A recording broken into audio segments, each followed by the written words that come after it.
guys, this is a walkthrough of my updated 2021 to 2022 digital teacher planner. The color scheme and templates are very identical to last year. Few things have been updated with just a more updated look, I guess you could say. I did change the tabs that I had to now these little buttons at the bottom. Oop. And I did add this cute little coffee mug to bring you back to the home page that I've been using on all of my planners. The color palettes are the same and the templates are all the same, so I'm going to go ahead and give you a walkthrough. This is the cover page. This little teach mug at the bottom is on every single page and it will bring you back to this cover. This is to access your Google Drive. You can click on it on any page as well. Also available on every page is this index button, the stickers button, and I changed this to a to-do list because I wanted there to be some place where you could quickly access your to-do list and not have to go to the index and then get to it that way. So that is new to this year's planner. And of course, you can have all of your working tabs linked on the side in every single one. And if you ever need to get to my website for tutorials, you can click on my name on any page and then click yes to proceed to the external link. And that will bring you to any video tutorials. So as we go through, this page is pretty much the same with your name, your room number, your grade, and your school number. And then just like last year, I have all of the academic calendars. And as usual, these are linked to that specific month as well. So if you're planning out your year, you can click on these calendars and it will bring you to that month's calendar as well. We have our 5 goals for the year and your word for the year, which mine is prosper. And then we have the index. The index is set up very similar again. We have our lesson planner, yearly plans, standards, passwords, schedule. I knew I was going to do that.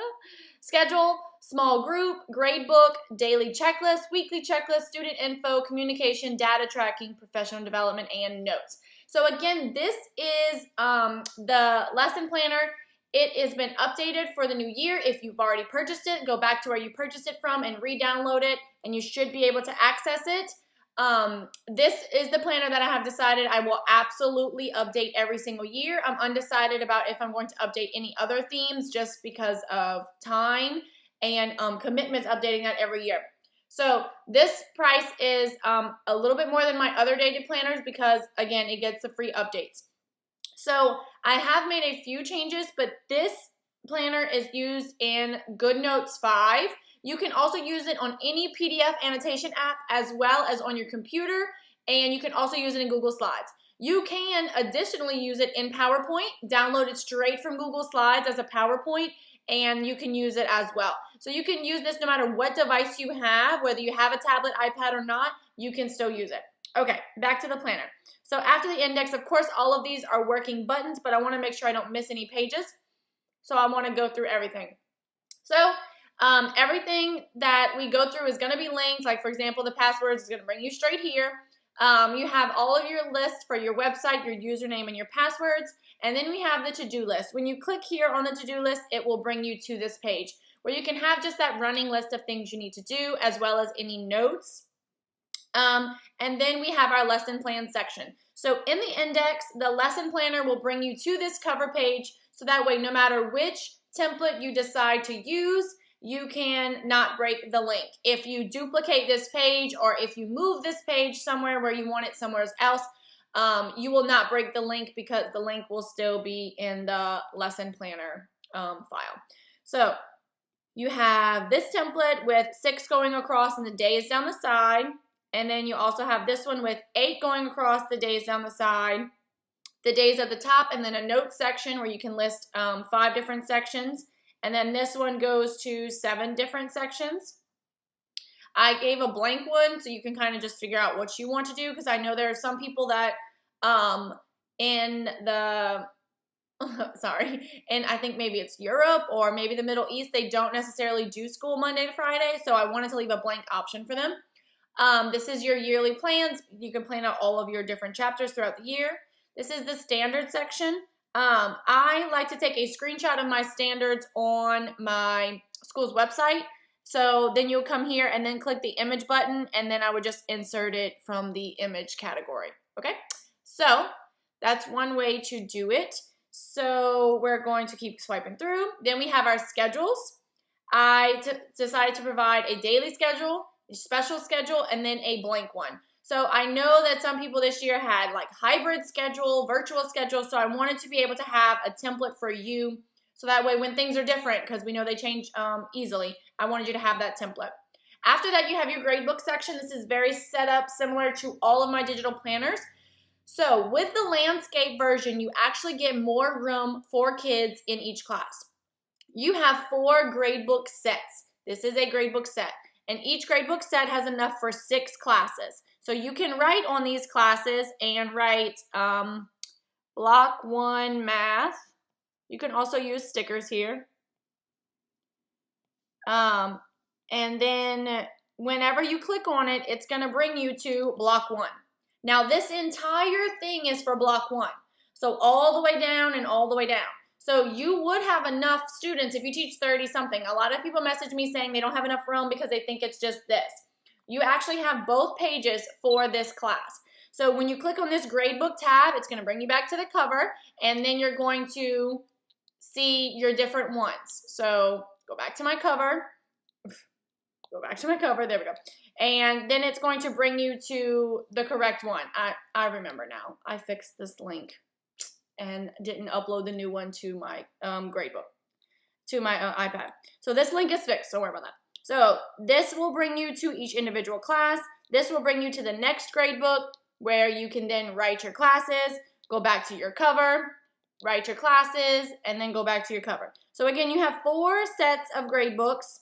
You'll know this is the last one because there's no next gradebook tab. If you need more than 4 sets, of course, you could duplicate it and so on. So you have 1, 2, 3, 4, 5, 6 class sets, okay? And this gradebook will bring you back to the top. So here is your daily planning page that you can duplicate or just keep redoing every day. And then we also have a weekly plan. This is something I like to do when I know I have a busy week. I'll put all the things out before I put it on my individual. And then we have our student information section, which has the number, name, birthday, transportation, services, and notes about each individual student. Again, if you don't have enough spaces, then you would just come here to your waffle, and you're going to select that page, copy it, and then when you click done, you want to click on the arrow of the page you want it to go after, and you would click add page after, and then you would paste that page. And it would put the exact page that you just copied right behind it. No links will be broken. Everything will still work because you copied it, okay?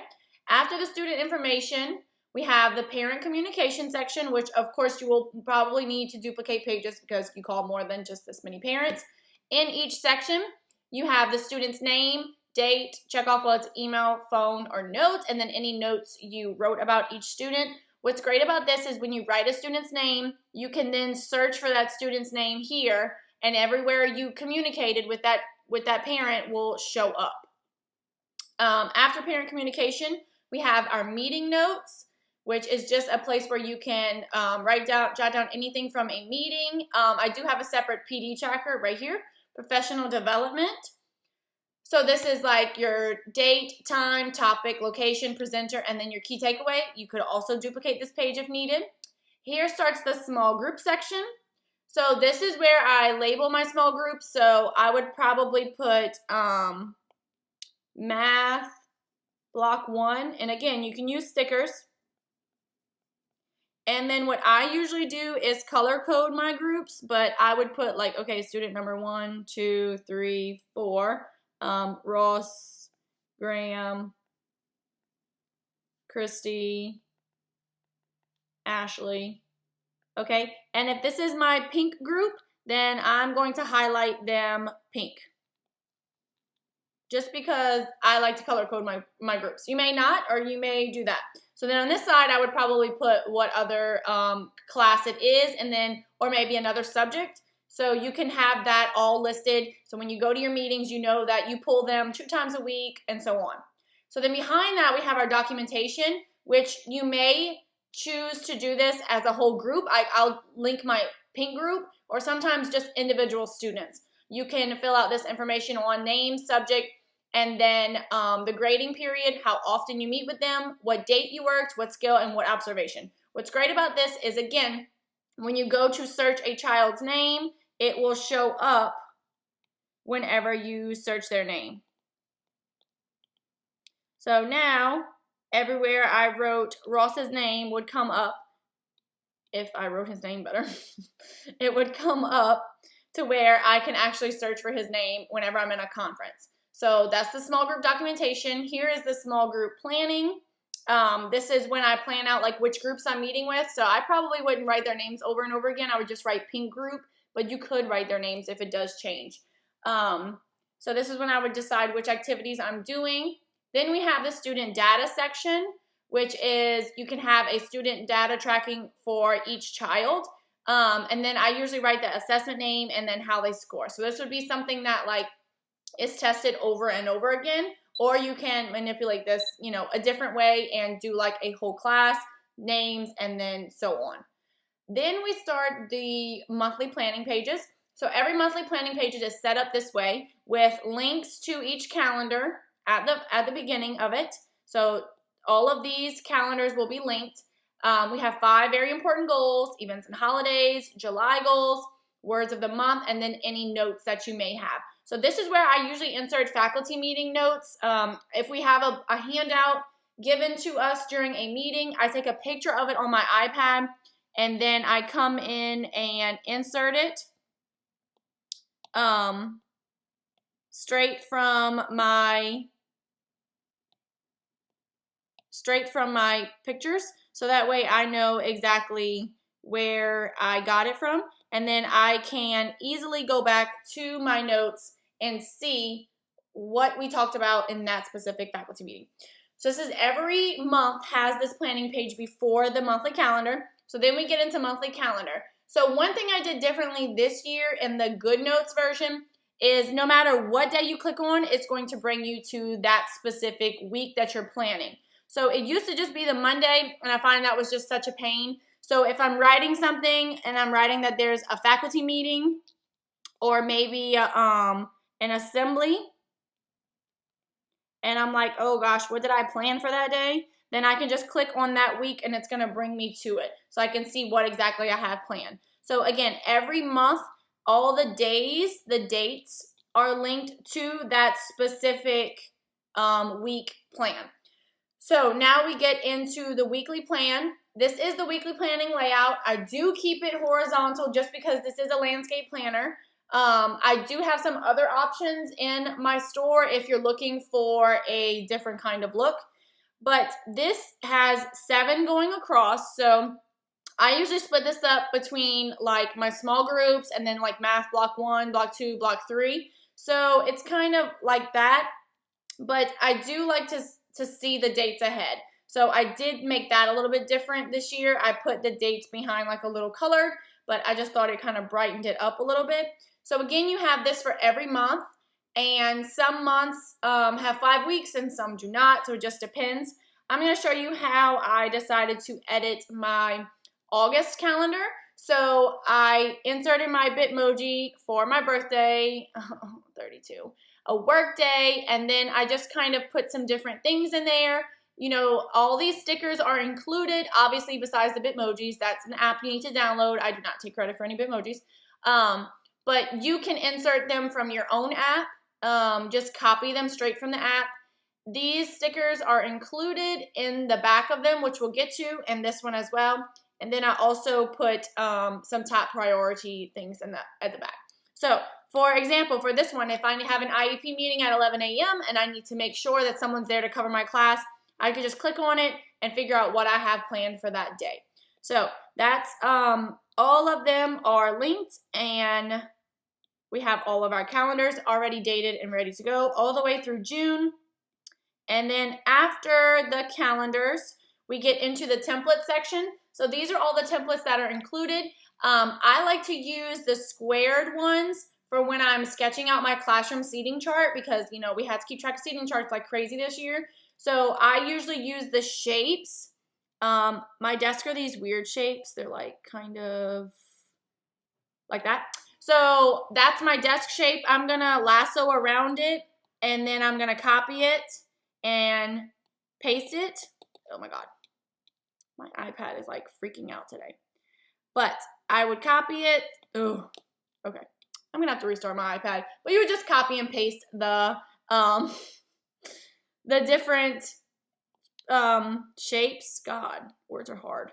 And then what's good about Goodnotes is you can actually draw using a shape. So if you have rectangle desk or square desk, and then you can move them around to where they need to be, resize it, and move them around, and then you can put names on your seating chart. I did this all last year, and then I would come here and print the page, print this page, and have it up on my board, you know, just in case we needed it, God forbid. It just made it a lot more convenient because I use this template. So you can copy and paste this page and do it that way. I also have, you know, some bigger squares, some lined pages that you can write in between. So if you need like more notes pages or just anything else, you can copy and move this page. More lines. These have dots in them and more spaced out dots again, and then a blank one. So all of these are linked in the templates, and then we get to our digital stickers. So just like in my past planners, all my digital stickers have an index and they're linked to it. So when you click on it, it's going to bring you straight to that specific one. So I like to have many options when it comes to it because I know some people color code like their life. So for me, I have a color for each class, and I just set that out at the beginning of the year. It's not always the same color, but I like to have options when it comes to my stickers to where, you know, block 3 can be pink, block 2 can be black if I want it to, you know, and we can use those different ones. So all of these stickers are included. I'm just going to kind of swipe through so you can see them all. And you would just simply lasso around them, take screenshot, hit the share, copy, and then you would go to where you want to put it. We'll put it here. Hold down on the screen, paste, and then I click these arrows to get a better crop. You can always rectangle crop it or freehand. Freehand's kind of becoming my favorite because it makes it look like a sticker cut out on like your Cricut. So then I make it smaller and then I put it where it wants to be. So again, that's how you use stickers. If you want a more detailed video on it, you can click on this and press yes, and it will bring you to my video on how to use stickers. So I go all the way through. I even have like some no school. I add some spring break little doodles you could use to like brighten up your page. I'm trying to make it bigger. There we go. Some big spring break, summer break, winter break, fall break. Us South Louisiana people like Mardi Gras. We get a whole week for it. Halloween, President's Day, Thanksgiving. And then I have all the duties, right? And I have just a plain one if you need to, because I've had many. And then I also have some blank stickers that you can create your own. So you can also use text by adding text into yours. If you find and download, I think through iFont, you can actually type on this, and then you could actually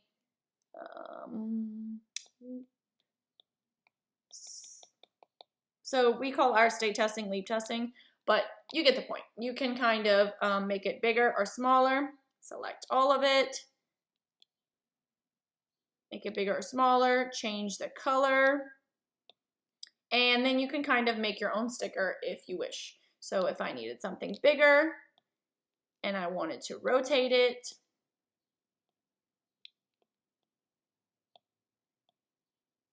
I can move it around.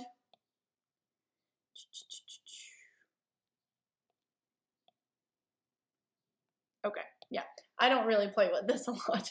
I mostly just use Procreate to create stickers, which I have a tutorial on my website. If you're interested in creating your own stickers using your handwriting, I do that as well. So I could show you that.